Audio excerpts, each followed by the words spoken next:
He returned home after 15 years at war. His son was running the ranch and didn't know his face.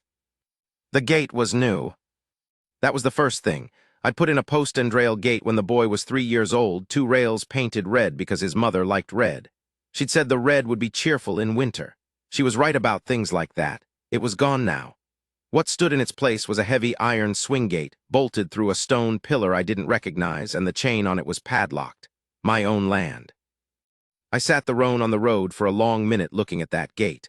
Long enough that the horse started shifting under me. The sun was behind me and my shadow stretched ahead through the iron bars, long and thin, and I remember thinking it looked like a man behind a prison door. Which wasn't far wrong, I suppose, depending on which side you put the prison. I'd been gone 15 years. I knew that. Counted it plenty of times on the trail north from Laredo, in the long evenings with nothing but fire and distance. 15 years, less 4 months and some days, since I rode out of this valley with a horse and a bedroll and a letter from the Territorial Army that said report by first Monday.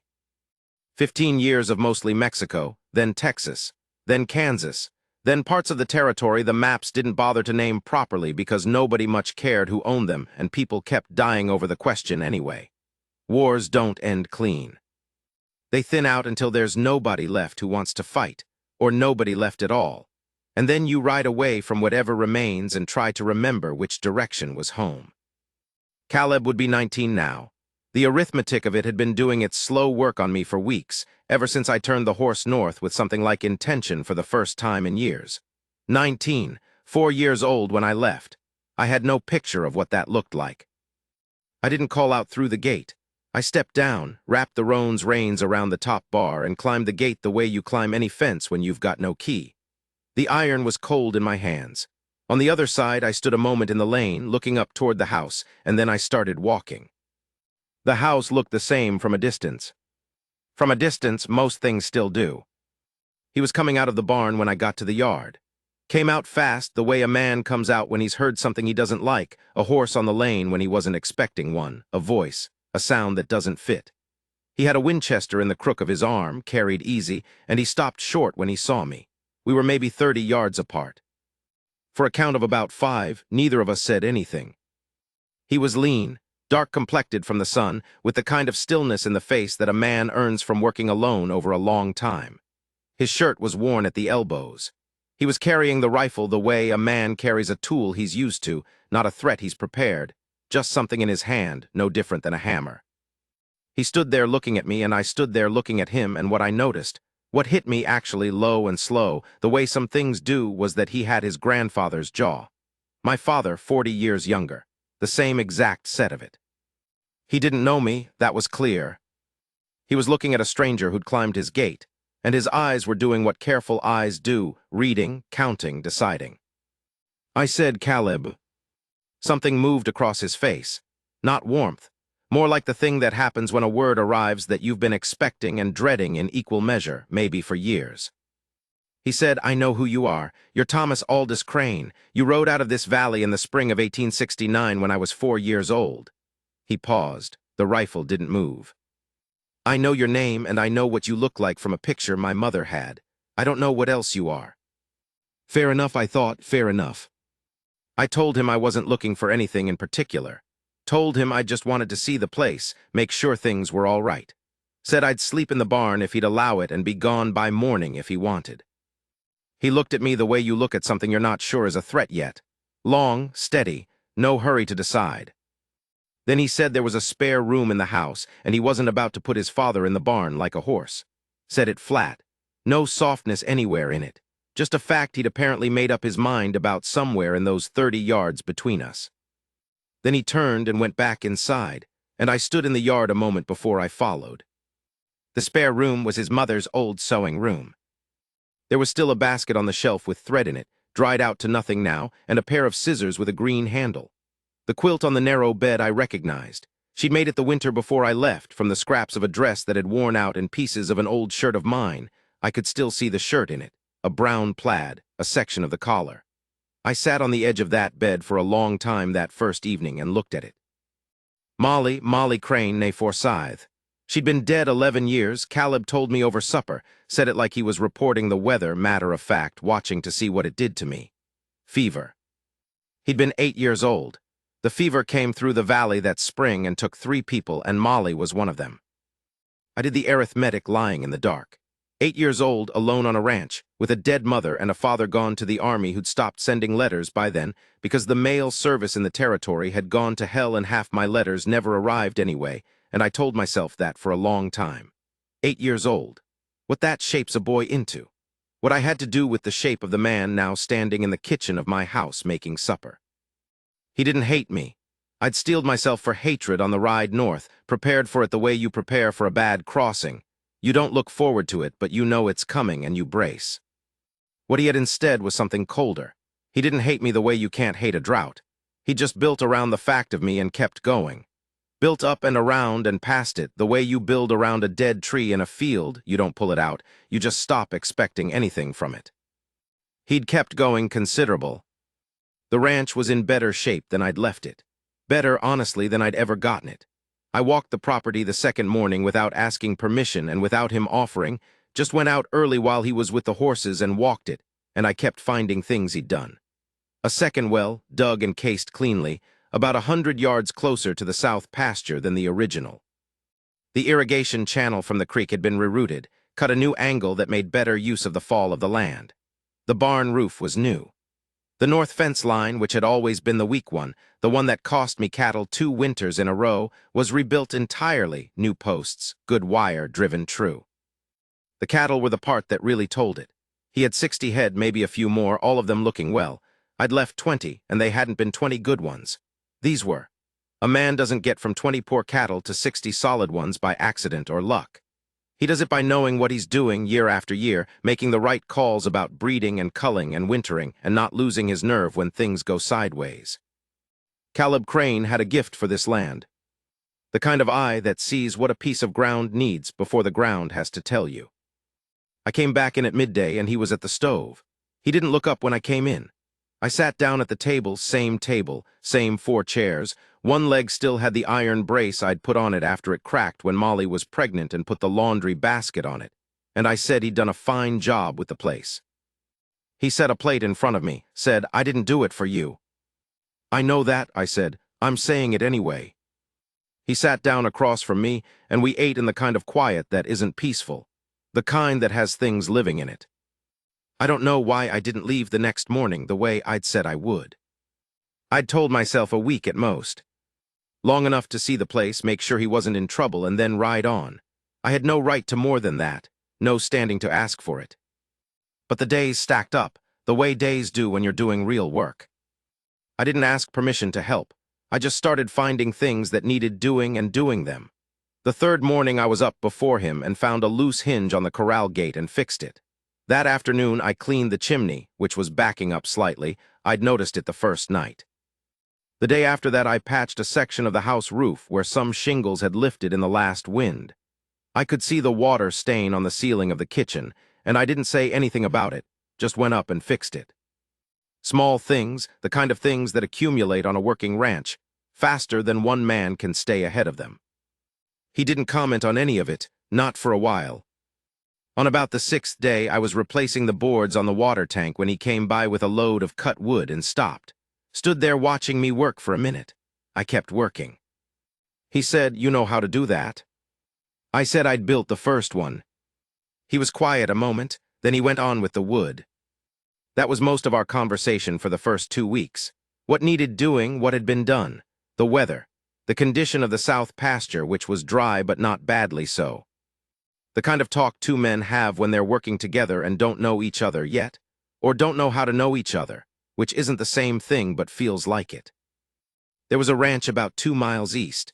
The name on it was Nolan, and I remembered a man named Nolan from before, big quiet man, dark beard, had a Belgian draft horse that could pull a stuck wagon out of mud that would take 4 ordinary horses. He'd been a good neighbor.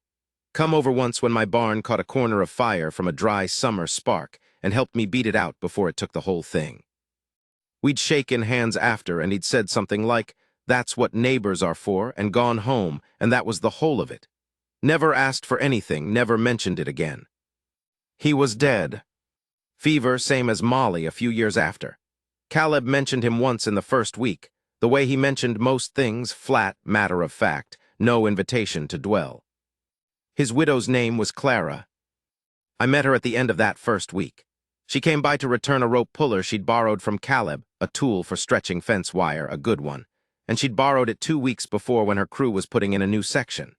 She came on horseback, a sorrel with good legs and a clean way of moving, and she sat it easy, the way women raised on working ranches sit a horse, which is better than most men. She was maybe 40, dark-haired, with the kind of face that has been in weather for a long time and has made its peace with that. Good bones. A directness in the eyes that you noticed right away, not hard, just straight. The kind of woman who doesn't say things she doesn't mean, and you can tell that on first meeting. Caleb introduced me as my father, Thomas Crane, passing through, and she looked at me and said, "I've heard of you." Said it without any particular edge to it, just a fact. She'd heard of me. Most people in the valley probably had, one way or another. She returned the rope puller, told Caleb she was putting in the north pasture fence the following week and could use an extra hand if he wasn't too pressed, and he said he'd come, and that was about all of it. She looked at me once more before she turned the sorrel, not sizing me up exactly, more like she was noting something down. I watched her ride back down the lane after the gate, and I stood there a minute longer than I needed to. I stayed 4 weeks, then 5. I stopped counting after that. The work got into a rhythm. Caleb worked from before sunup until the light went, the way young men work when they've got something to prove to themselves mostly, because there was nobody else to prove it to out here. I matched him for the first few weeks, then started getting up earlier so I could have some of the outdoor things sorted before he came out. He noticed. I could tell he noticed, the way you notice something without saying you noticed it. On a Tuesday about a month in, he came back from the south pasture in the afternoon with a cut on his forearm, long one, wire that caught him when a post gave way unexpectedly.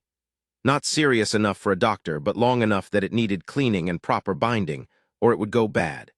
He sat down at the table and put his arm out without any particular ceremony about it, the way a man does who's used to tending to himself. I cleaned it with whiskey and bound it with strips from the cotton rag box we kept under the sink, same box that had been there when I left. The cotton was newer, but the box was the same. I worked by lamplight, took my time with it, and he sat still through the whole thing. When I was done, I sat back across from him. He was looking at the binding. He said she asked about you. I waited. Clara Nolan, she came by the south fence last week while you were in town for supplies. He looked up at me, asked if you were staying. I said I didn't know. He said he'd told her probably not. The lamp between us was burning a little low. I watched the flame. He said, and this was the first time in a month I'd heard something underneath the flatness in his voice, something cracked in it, something that had been there the whole time and was just now showing through. She said, "He might surprise you." Said she knew you from before you left. Said you were a man who kept his word to the things he cared about. Said the army wasn't your choosing, it was what you were handed. He paused. I don't know if that's true. Some of it, I said. Was it your choosing to stay gone once the war's quieted? There it was, the question that had been standing in the corner of every conversation we'd had, waiting. I looked at him for a long time, 19 years old with his grandfather's jaw and his mother's willingness to ask the straight question. I could have said a dozen things. I'd had 5 weeks on this ranch and weeks of trail before that to think about all of them, and not one of them was enough. I said, no, it wasn't my choosing, not all of it. When the first engagement ended, they folded what was left of us into another one. When that one quieted down, they moved us to the territory. They had use for me and I let them have it because I didn't know what else to do with myself, and because each time I told myself the next one would be the last one and I'd get back. And I didn't. I stopped a moment.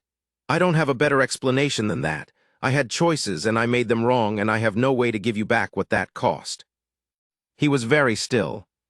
You could have written, he said. I wrote your mother in the first few years. She never said. No, she probably wouldn't have.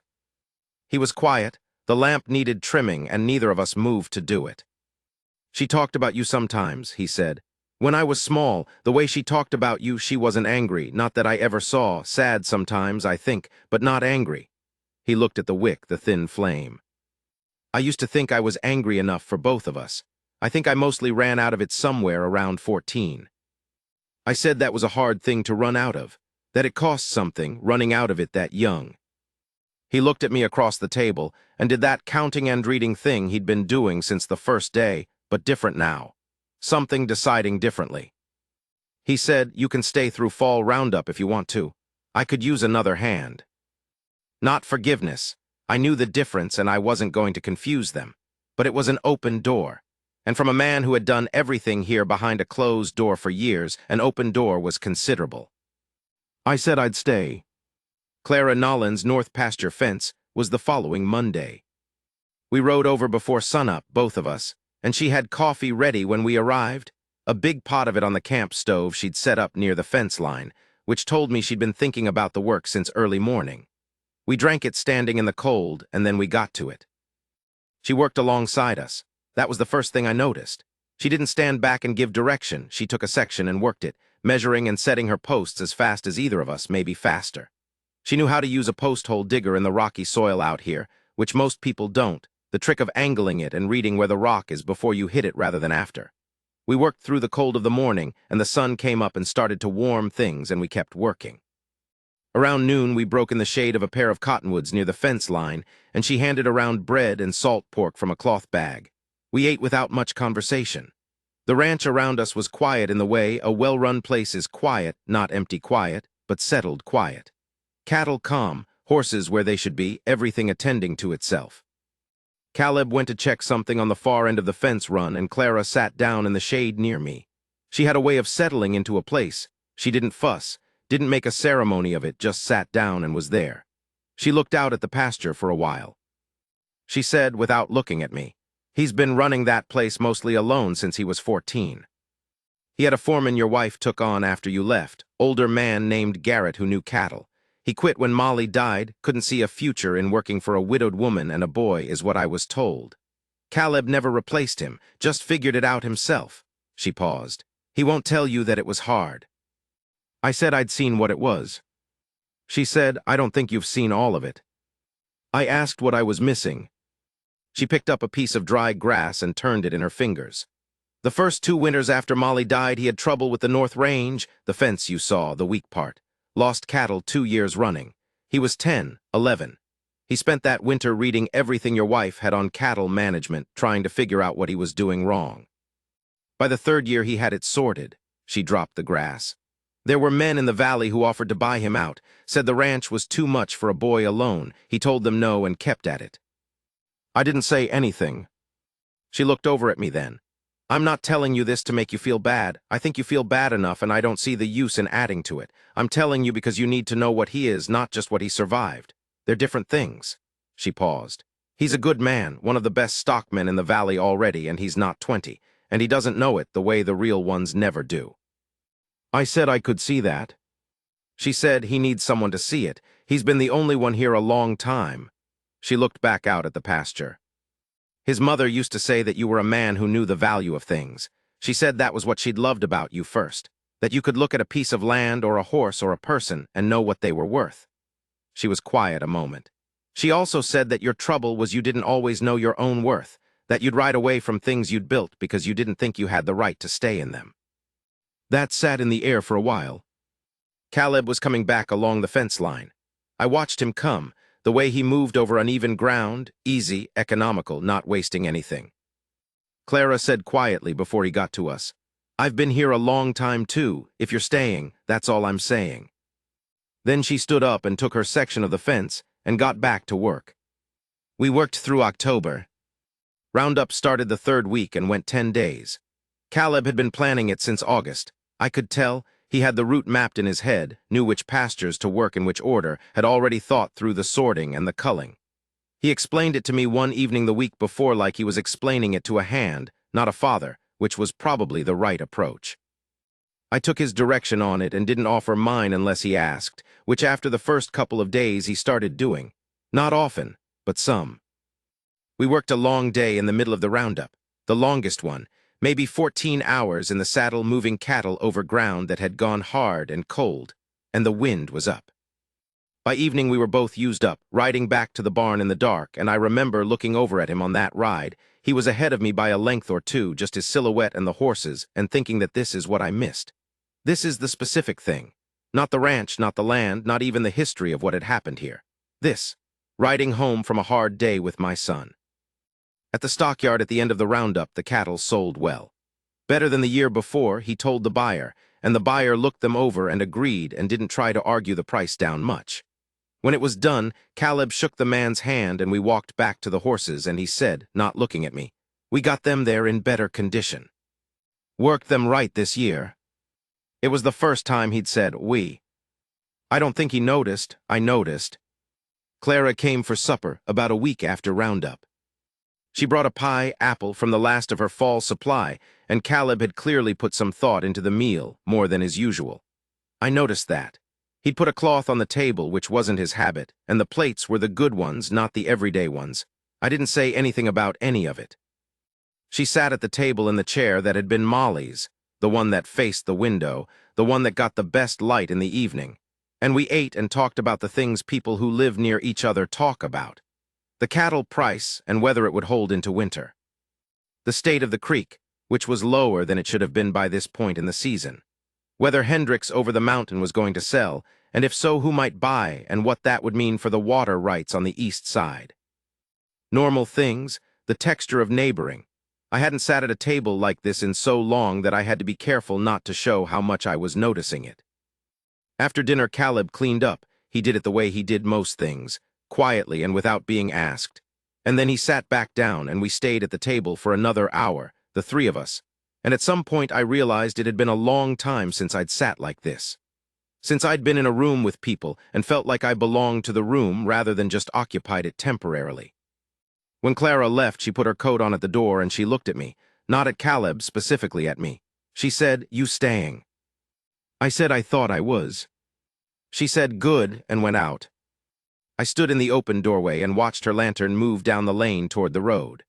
The night was clear and very cold, the kind of cold that has a particular smell, iron and pine, and the faint smell of coming snow, something you can't quite put a name to but you always know.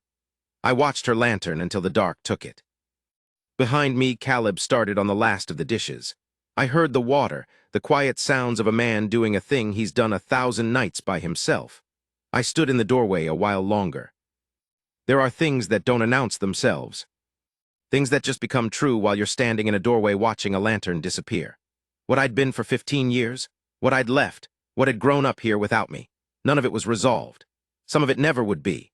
But the sounds behind me were my son cleaning up after a meal where 3 people had sat at a table and talked about real things, and Clara Nolan was out there with her lantern moving through the cold, and the stars over this piece of ground were the same stars they'd always been.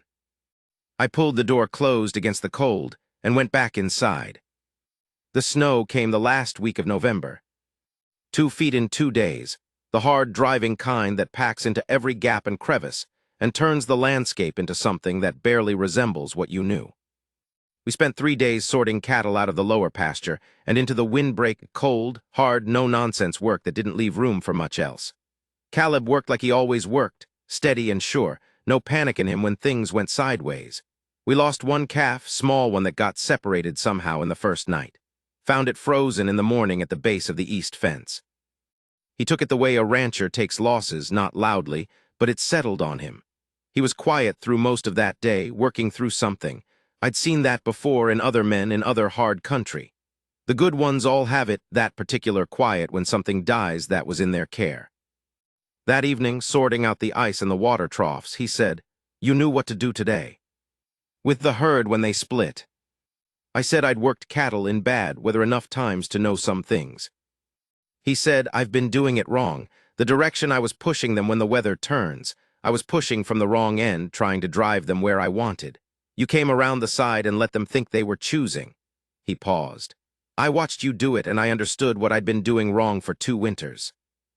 I told him it had taken me 5 winters and a foreman who'd shouted at me considerably to figure that out.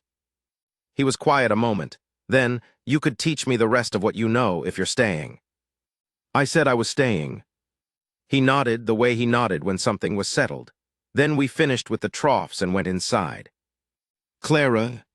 I went to her place in the middle of December, week before Christmas. I'd heard from the feed merchant in town that she had a fence section that had collapsed under snow load, a section on the west side that had always been marginal. Apparently, something her husband had never properly reinforced before he died. I didn't ask Caleb about it. I just rode over one morning and found her in the barn doing something with a harness. She looked up when I came in, waited. I said I'd heard about the fence, said I could take a look if she wanted. She said she'd been meaning to get to it. Then she looked at me a moment and said, "Come have coffee first." We sat at her kitchen table, different kitchen, but the same quality of quiet that a house has when one person has been living in it alone for a while. She made coffee and set it down and sat across from me, and we talked for a while about the fence and about the winter and about Caleb. She asked how things were between us.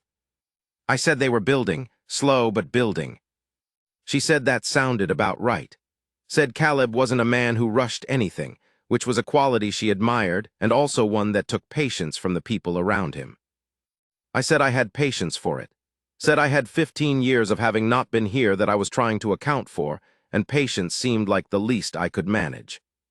She looked at her coffee cup. "He asked me something a while back, asked me what kind of man I thought you were. I told him I only knew you from what Molly said, which wasn't much, but that Molly had never said anything unkind about you, and that women who have been badly used by men don't usually refrain from saying so." She looked up. I think that mattered to him. I said it mattered to me that she'd said it. She was quiet a moment. Then, "I've been on my own a long time. I don't have any interest in being coy about things at this point in my life." She said it plain, the way she said most things, without any particular drama about it. "I've thought about whether there might be something here between us. I don't know what you've thought. I'm not asking you to decide anything tonight. I'm just saying I've thought about it." I looked at her across the table, the morning light coming through her kitchen window, the way she held the cup, the way she'd sat down at that table across from me without any ceremony about it, just present, just direct. I said, "I've thought about it too, since the first week." She nodded, like that was information she'd been waiting to receive. She said, "Well, then we'll see." And she got up and put on her coat and we went out and fixed her fence. Christmas morning she came over. She came with pie and some venison she'd put up in the fall, and a bottle of something she'd been saving. Caleb had been cooking since before I was up. I could smell it when I came downstairs, the good smell of real food being prepared by someone who knew what he was doing, which Caleb did. He was better in the kitchen than I'd ever been. His mother's doing, I assumed, or his own figuring out. We sat down to eat in the early afternoon, the three of us at the table where Molly and I had sat with a 4-year-old between us, 15 years gone. Clara sat in Molly's chair, and I sat in mine, and Caleb sat where he always sat now, at the head of the table, where the man of the place sat, which was right and appropriate and cost me nothing to acknowledge. We ate and talked, and it was good. There is a kind of ordinary that sounds like nothing when you describe it, but hits you different when you haven't had it in a long time. Good food on a cold day, two people across the table from you who are real, conversation about things that matter and things that don't, the smell of wood smoke and pine from the stove. Just that. After dinner, Caleb fell asleep in his chair. He'd been up since 4 and it caught up with him, the way hard work does all at once. Clara and I sat at the table a while longer, and then we moved to the chairs by the stove and sat there in the quiet, the fire going, the snow coming down outside the window. She reached over at some point and put her hand on mine, kept it there. I looked at her face in the lamplight, no performance in it. Nothing asked for, nothing put on. Just her face, the face of a woman who has worked hard and lost hard and is still here, looking at me the way she looked at things, straight and without flinching. She said, "Molly told me once that the best thing about you was that you showed up for the things that mattered. That when it was important, you were there. She said it was the being away that was hard, but that she always believed you would come back." I said she was more patient than I deserved. "She loved you," Clara said. "That's a different thing from deserving." She turned her hand so that mine was in hers, palm to palm. "I'm not Molly. I want you to know I know that. I'm not looking to be her or to replace what she was here." I said, "I know who you are." She looked at me a moment. Then she nodded slow, the way she nodded when something was decided. We sat like that for a long time, the fire in the stove. My son asleep across the room with the particular abandonment of a young man who's worked himself to the bone and earned the rest. The snow coming down outside the window in the last light of Christmas afternoon, soft and steady. Her hand in mine.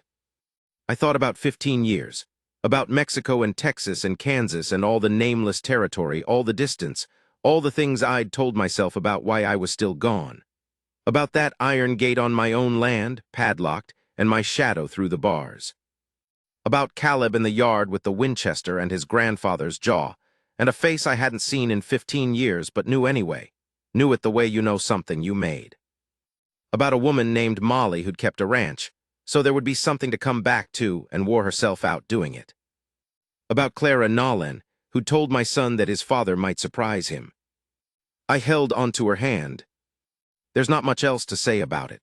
What I had, what I'd come back to, what I'd been carrying for 15 years and didn't know it was here.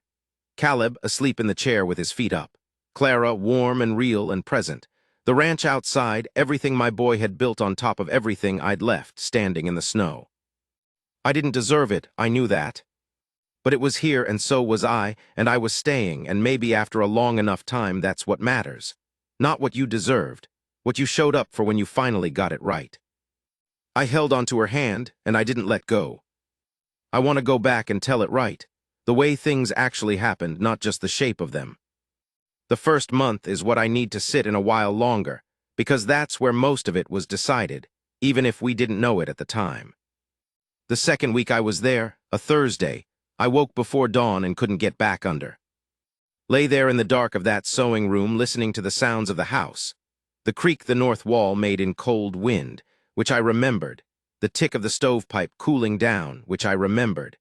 And after a while I got up and went to the kitchen and built the fire back up and put on coffee and sat at the table in the dark. Caleb came down about an hour later when it was just starting to get light outside. He stopped when he saw me. I said the coffee was ready.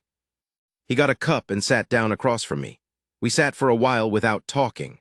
Outside the window the sky was turning that particular gray-blue that comes just before the light actually comes, not quite dark anymore, not quite anything. He said, "You wake up early." I said I'd been waking up early for 15 years. Habit you get in the army, the light comes and you're already awake before it does. He said, "Mother woke up early too." I said I knew, she'd always been up before me.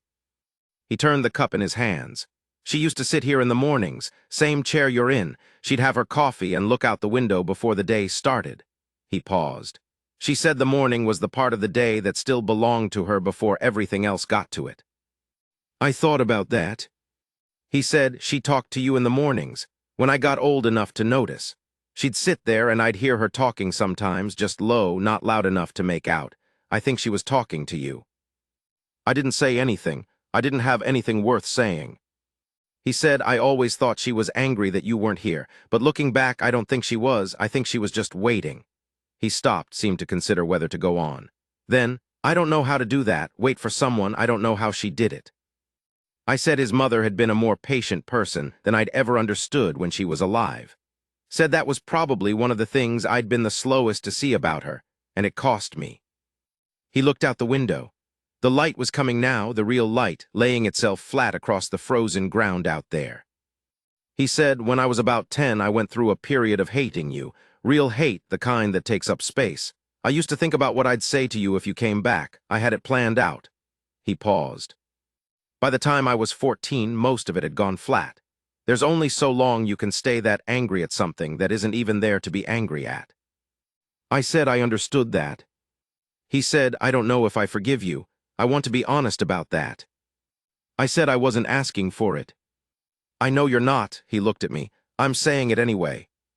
We sat there as the light came all the way up, and the ranch outside resolved itself out of the gray. The barn, the water tank, the fence line, the cattle in the far pasture moving in the cold. It was a good piece of ground. Even in the dead of winter, with everything stripped bare, you could see it was good ground. He said, "She used to say you picked this land well. Said you had an eye for ground." I said his grandfather had taught me to read it, that some men can see what a piece of land will be before it becomes it.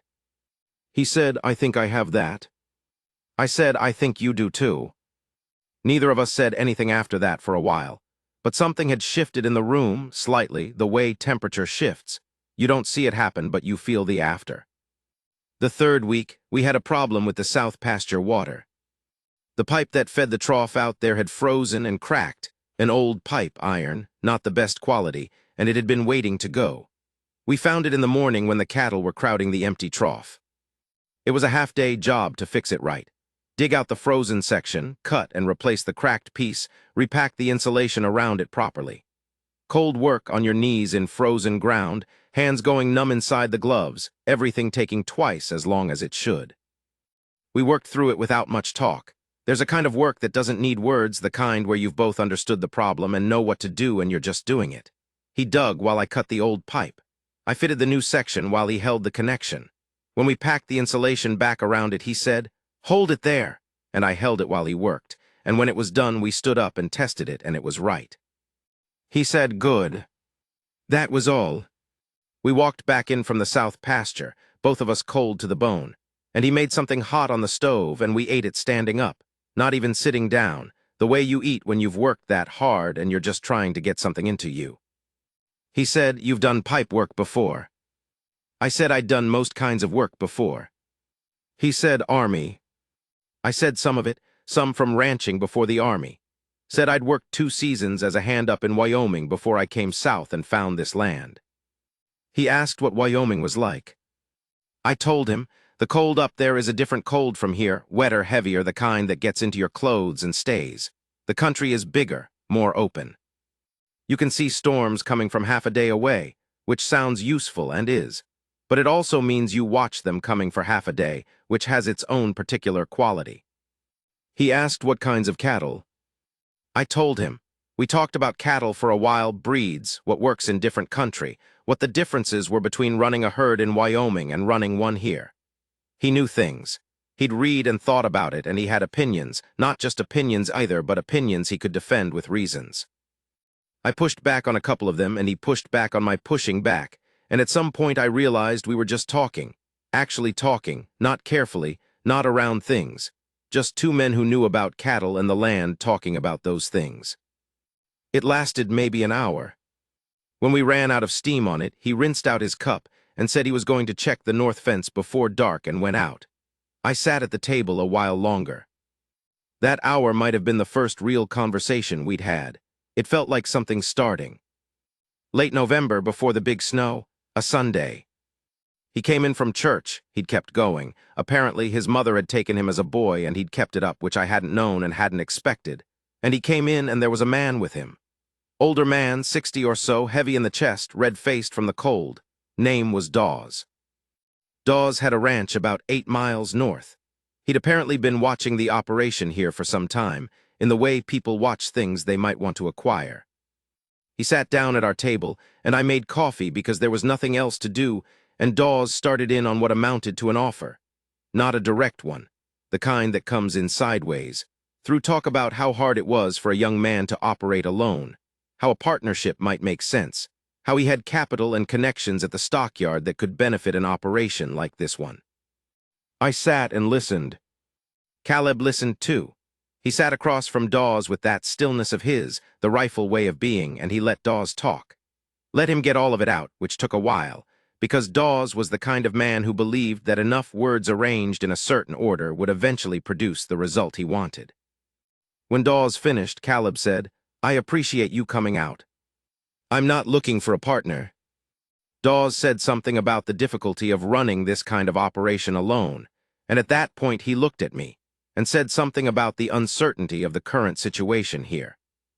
Caleb said, "The situation is my father has come home. There's no uncertainty about it."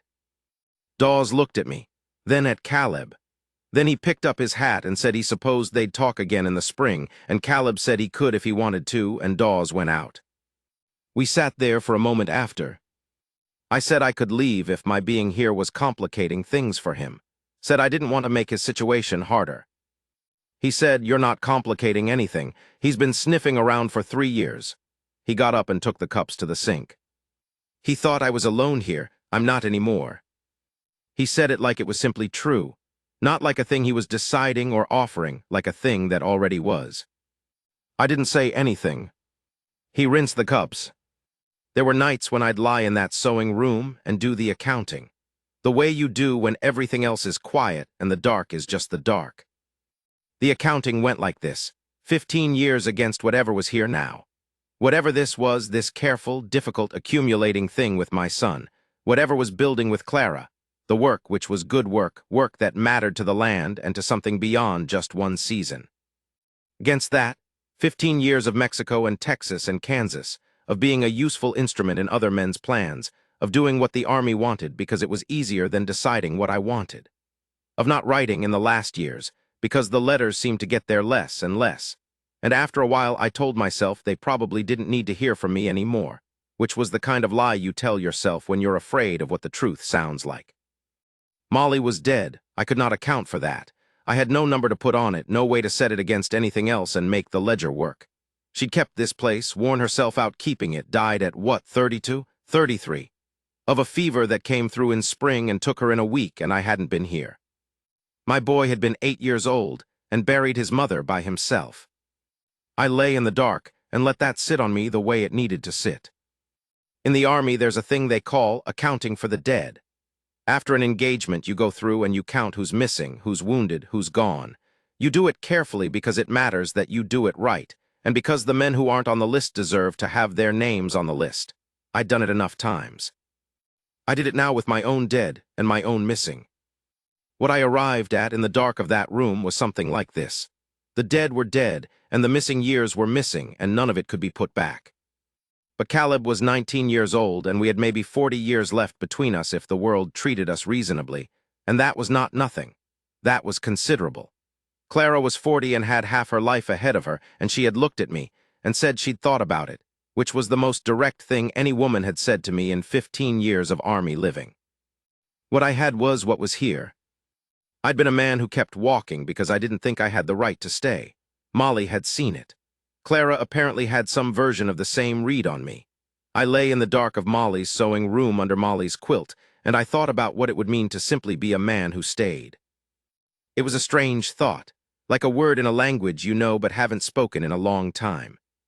I let myself think it until I fell asleep. There was one more thing that happened before Christmas that I want to put down right. It was early December, a cold, clear day, and I was working on the water tank. Caleb had gone to town for supplies. I was alone on the property for the first time since I'd arrived, or nearly alone, just me and the cattle and the dogs and the particular quiet of a working ranch when the man who runs it isn't there. I walked the whole thing, took my time, went out to the south pasture and up the ridge to the east and back down the north fence line, all of it. Stood up on the ridge for a while and looked at the whole spread laid out below me, the house, the barn, the 2 wells, the corrals, the pastures going all the way to the creek bottom. Everything Caleb had built on top of what I'd started. Everything Molly had held for those years in between. It was a good piece of ground. I'd known that when I found it, but I'd been too young to know what good meant yet.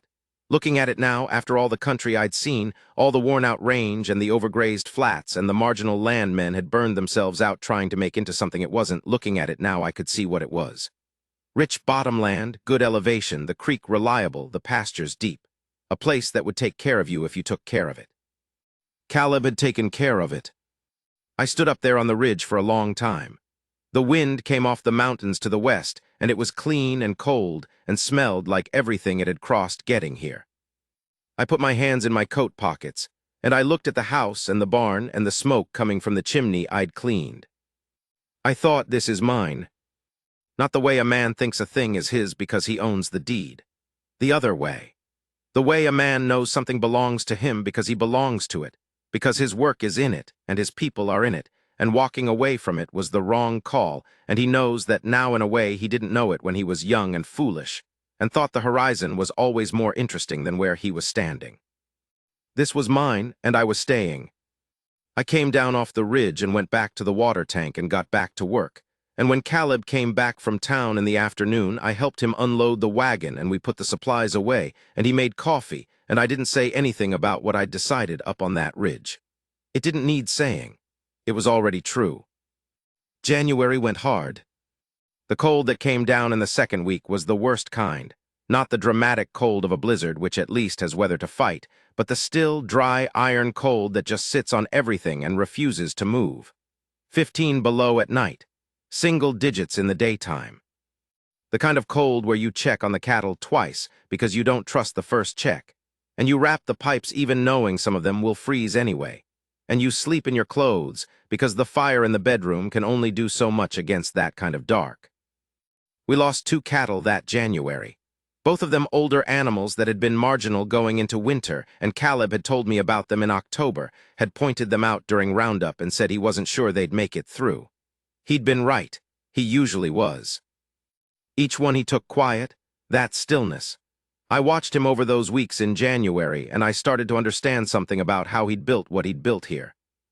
He had a quality I'd seen in maybe 3 or 4 men in my life, a quality that is not exactly patience and is not exactly strength, but is something between them. A man with that quality doesn't panic when things go wrong. He just keeps deciding what to do next. He was 19 years old and he had it fully formed, which meant either he'd been born with some of it or the years alone had hammered it into him, and probably both. The night after the second animal died, we sat at the table, and he did the accounting, wrote it out in the ledger he kept, which was meticulous, better than mine had ever been, and he sat back and looked at the numbers and said the year was still ahead. I said that sounded right. He said, "You lost cattle in your first winters here." I said I'd lost more than 2.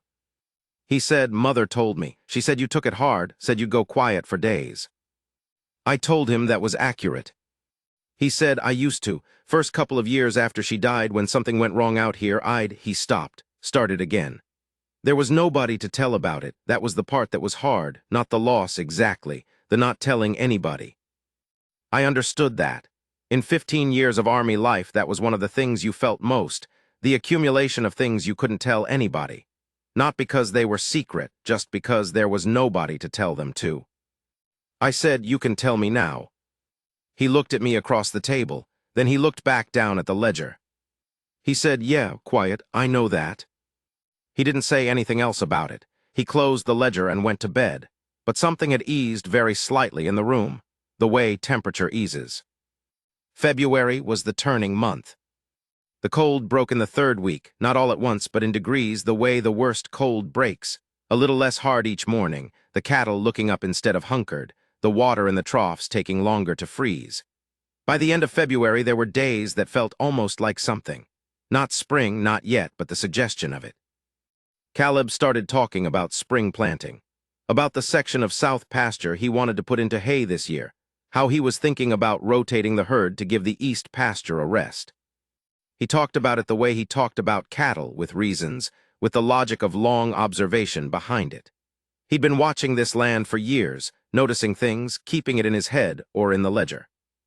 I had things to add and he took them or didn't, depending on whether they made sense to him, and that was the right way of it. I'd been thinking about the corral, which was functional but had an inefficiency to it. The way it was laid out made sorting cattle harder than it needed to be. I drew it out one evening on the back of an envelope and showed him a different layout that would give us a better working gate and a cleaner sorting pen. He looked at it for a long time. He said, "Where'd you learn to design corrals?" I said, "A man in Texas, years back. A cattleman who'd been at it since before the war and had spent 20 years rethinking every bit of a ranch's layout for efficiency. I'd worked for him 2 seasons and taken in everything I could." Caleb said, "We can do this in early spring, before the ground goes soft." We started making the list of lumber and hardware we'd need. That was the first time we planned something together. Not just did the work that needed doing, but sat down and thought ahead, laid out what we were going to build. It felt different, like the difference between 2 men working in the same field and 2 men working toward the same thing.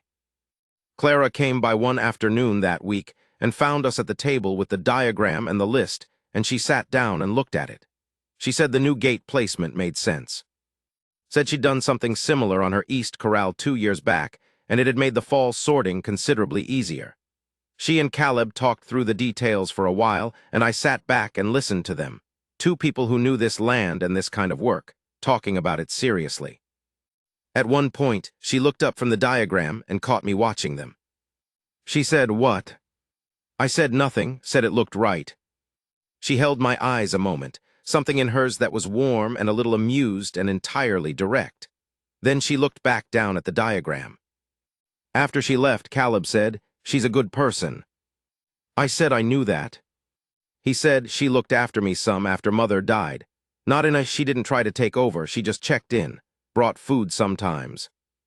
Made sure things were all right. He was quiet a moment. I don't think I ever thanked her properly. I said she probably didn't need the thanks. Said some people just did those things because they were the right things to do. He said, I think she was doing it partly because of you. Because Mother had told her about you and she thought. He stopped. I waited. I think she was keeping an eye on things because she thought you might come back someday, and she wanted there to be something worth coming back to. I sat with that for a long time. Spring. The corral went up in March, 4 days of good hard work, and when it was done we ran cattle through it to test the gate layout, and it worked the way the diagram had said it would. Caleb stood by the new sorting gate and watched the cattle move through, and he said, "That's better." I said it would save us time every fall. He said, "I know." He was looking at the gate. He had a particular look when something worked, not triumphant, just settled. Satisfied the way a craftsman is satisfied. The thing was right, and so the day was right. He looked over at me and said, "You're good at this, planning things, seeing how they should be before you build them." I said it was something I'd gotten better at over time. He said, "I'm better at the cattle side, the land, the daily work." He paused. "Between us, we cover most of it." That was the most I'd heard him say about what we were, the two of us together. He said it the way he said most things, flat, matter of fact, like a thing that was simply true. But he said it. "Between us, we cover most of it." I said, "Yeah, we do." Clara and I took a ride one evening in early April when the country was starting to green up and the light was staying later. She came by and said she was going up to the ridge to check on something and asked if I wanted to come along. I saddled up and we rode out. The ridge she meant was the East Ridge, the one I'd stood on in December looking down at the ranch. We came up it in the late afternoon light and she was right. There was something to check, a section of her fence line that crossed the ridge. She'd been hearing about a gap from a neighbor, but we found it quickly and it wasn't as bad as reported, a matter of an hour's work to fix properly, which she said she'd come back for with tools. We sat up there on the horses for a while after. The country below us was the valley, green at the bottom and brown on the slopes, the creek catching light, the ranches at their distances like pieces of something larger. She said, "You staying forever, or just a good long while?" I said I was staying as long as he'd have me. She said, "That'll be forever then. He's not going to ask you to leave." I asked how she knew. She said, "Because I know him, and because he's too much his mother's son to let go of something good once he's decided it's good." She looked over at me. "He's decided." The light was going warm and orange on the valley below. The horses shifted under us, easy. She said, "And me, if you're wondering." I said I was wondering. She said, "I've been alone a long time. I built what I have alone and I'm not apologizing for it, but I'm 50 in a few years and I don't want to be alone for the rest of it." She said it plain, looking out at the valley. "I'm not asking you to rush anything. I'm just saying that's where I stand." I said that was where I stood too. She looked at me. I said, "I've been walking away from things for 15 years. I'm done walking." She held my eyes for a long time. Then she nodded, slow and certain, the way she nodded when a thing was decided. We rode back down off the ridge in the last of the light. At the ranch gate, she turned her horse for home, and she reached over from the saddle and put her hand on mine where it rested on the pommel. Just a moment, warm and steady. Then she rode. I watched her go the way I'd watched her lantern in December, except now there was still some light in the sky and I could see her a long way down the road. The sorrel's easy stride. Her seat in the saddle, easy and sure. I turned the roan and rode back up to the barn. Caleb was inside doing something with the tack. He looked up when I came in. He said, "Good ride." I said it was. He went back to what he was doing. I started on the roan's saddle.